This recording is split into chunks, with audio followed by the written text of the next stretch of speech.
Il gruppo consiliare della Democrazia Cristiana interviene sulle ore per l'assistenza alla comunicazione che non devono essere ridotte. Apprendiamo, affermano i consiglieri comunali della DC, che la Giunta ha deliberato una riduzione del 40% delle ore che il PEI, documento approvato dal Consiglio di classe e dall'ASPE, ha stabilito in favore dei bambini disabili. Invitiamo pertanto la Giunta a trovare le somme sul bilancio o a trovare finanziamenti regionali o nazionali. Servono 300.000 euro per l'anno 2024 e circa 500 per l'anno 2025. Potrebbero utilizzare i soldi provenienti dal parco al posto di pagare le bollette della luce, randagismo e potature. Perché per tal proposito non si utilizzano personale dell'ESA o della forestale, o attingere al fondo di riserva o andare in regione a chiedere nell'imminente mini finanziaria il contributo.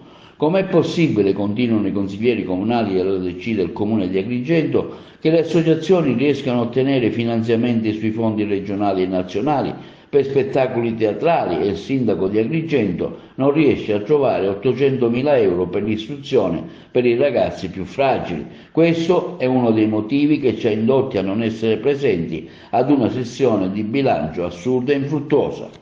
Nessun problema invece per il comune di Ribera, che con l'inizio del nuovo anno scolastico il servizio di assistenza specialistica per l'autonomia e la comunicazione ASACOM è stato ufficialmente avviato nelle scuole. Questo fondamentale servizio garantirà il supporto necessario agli studenti con disabilità, favorendo la loro inclusione e partecipazione alle attività scolastiche.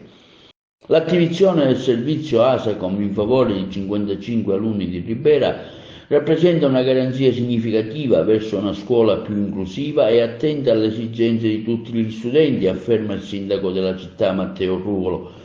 Unitamente all'assessore alle politiche sociali Rosalia Miceli, siamo orgogliosi di poter offrire un prezioso supporto alle famiglie e agli studenti che ne hanno bisogno. Il nostro impegno, continua il sindaco, è quello di continuare a migliorare i servizi offerti, garantendo sempre maggiore attenzione e cura